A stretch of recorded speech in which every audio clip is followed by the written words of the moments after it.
নারায়ণগঞ্জের সোনারগাঁও উপজেলার বারুদিতে লোকনাথ ব্রহ্মচারীর ১৩৬তম তিরোধান উৎসব উদযাপন করতে ব্যাপক প্রস্তুতি গ্রহণ করা হচ্ছে। প্রতিবছর এই দিনটিকে কেন্দ্র করে বাংলাদেশ, ভারত, নেপাল ও শ্রীলঙ্কা সহ বিভিন্ন দেশ থেকে অসংখ্য পুণ্যার্থীর সমাগম ঘটে। হিন্দু সম্প্রদায়ের ধর্মীয় উৎসব হলেও মুসলমান সম্প্রদায়ের অসংখ্য লোকেরও সমাগম ঘটে বারুদিতে। বাৎসরিক এই তিরোধান উৎসবকে কেন্দ্র করে স্থানীয়ভাবে বসে সপ্তাহব্যাপী মেলা। পূর্বে এ মেলা সরকারিভাবে ইজারা দেয়া হলেও নাশকতা ও নানা ধরনের অপকর্ম হওয়ার আশঙ্কায় গত কয়েক বছর ধরে মেলার ইজারা দেয়া বন্ধ রেখেছে সরকার।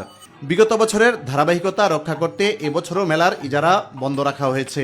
তবে একটি মহল তিরোধান উৎসবকে কেন্দ্র করে অবৈধভাবে বারুদি বাজার মাঠে দোকানপাট বসিয়ে টাকা তোলার প্রস্তুতি নিচ্ছে। এছাড়া অনুমোদন ছাড়াই সার্কাস, অশ্লীল নৃত্য ও জুয়ার আসর বসানোর প্রস্তুতিও নিচ্ছে প্রভাবশালী মহলটি। এ বিষয়ে স্বরাষ্ট্রমন্ত্রী সালাউদ্দিন আহমেদ বলেছেন, সাম্প্রদায়িক সম্প্রীতির দেশ হিসেবে বারুদিতে লোকনাথ ব্রহ্মচারীর তিরোধান উৎসব ধর্মীয় রীতিনীতি অনুযায়ী শান্তিপূর্ণভাবে সম্পন্ন করতে সব ধরনের ব্যবস্থা নেবে সরকার।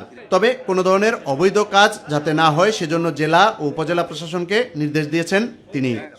হতে পারে, কিন্তু আমাদের এই দেশে সাম্প্রদায়িক সম্প্রীতির দেশে আমরা সবারই ধর্মচর্চার স্বাধীনতাকে অক্ষুণ্ণ রাখার জন্য অবশ্যই আমাদের যথাযথ পদক্ষেপ নেব এবং জেলা প্রশাসন এবং পুলিশ প্রশাসনকে আমরা অনুরোধ করছি তারা যথাযথ ব্যবস্থা নেবে যাতে স্বধর্মাবলম্বী তারা নিজেদের ধর্মীয় কালচার অনুসারে তারা নিরাপদে তাদের সমস্ত আচার অনুষ্ঠান, ধর্মীয় আচার অনুষ্ঠান পালন করতে পারে। আশা করি কোনো সমস্যা হবে না। আমরা এই দেশে কোনোভাবেই সন্ত্রাসী, মাদক ব্যবসায়ী এবং চাঁদাবাজি এগুলোর কোনো স্থান দেব না। আমি এখনই ব্যবস্থা নেব। স্বরাষ্ট্রমন্ত্রীর এমন নির্দেশ উপেক্ষা করে প্রভাবশালী মহলটি অনুমোদনহীন সার্কাস, অশ্লীল নৃত্য ও জুয়ার আসর বসানোর প্রস্তুতি নিচ্ছে। গত এক সপ্তাহ ধরে প্যান্ডেল ও স্টেজ নির্মাণ কাজ চলমান থাকলেও তা বন্ধে কোনো উদ্যোগ চোখে পড়েনি। স্থানীয় প্রশাসনের কর্মকর্তারা একাধিকবার লোকনাথ ব্রহ্মচারী আশ্রম ও বারুদি বাজার খেলার মাঠ পরিদর্শন করলেও অবাধে আনা হচ্ছে সার্কাস, অশ্লীল নৃত্য ও জুয়ার আসরের মালামাল। ব্যক্তি মালিকানাধীন জায়গা জবরদখল করে নির্মাণ করা হচ্ছে বাউন্ডারি বেষ্টিত অশ্লীল নৃত্যশালা। আইনশৃঙ্খলা কমিটির সভায় অশ্লীল নৃত্য, চাঁদাবাজি ও জুয়া সহ অবৈধ কর্মকাণ্ড বন্ধের দাবি জানান আশ্রমে আগত পুণ্যার্থী ও স্থানীয়রা।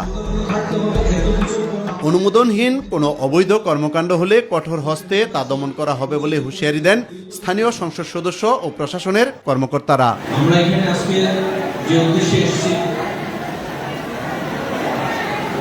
এটা হলো আপনাদের প্রস্তুতি সম্পর্কে একটু অবগত হওয়া। যে টিম আছে আমি সেই শুরু থেকে দেখেছি তারা অত্যন্ত তৎপর। যাতে আমাদের এই বক্তব্য না হয় সেটা আমরা করব। প্রশাসনের কাজ প্রশাসন করবে। বারুদি ইউনিয়নের এবং তারা যা আছে শেষ পর্যন্ত আমি আরেকটি কথা বলতে চাই, সোনারগাঁয়ের বিএনপি এবং সকল অঙ্গ সংগঠনের নেতৃবৃন্দ এই আশ্রমের 3 দিন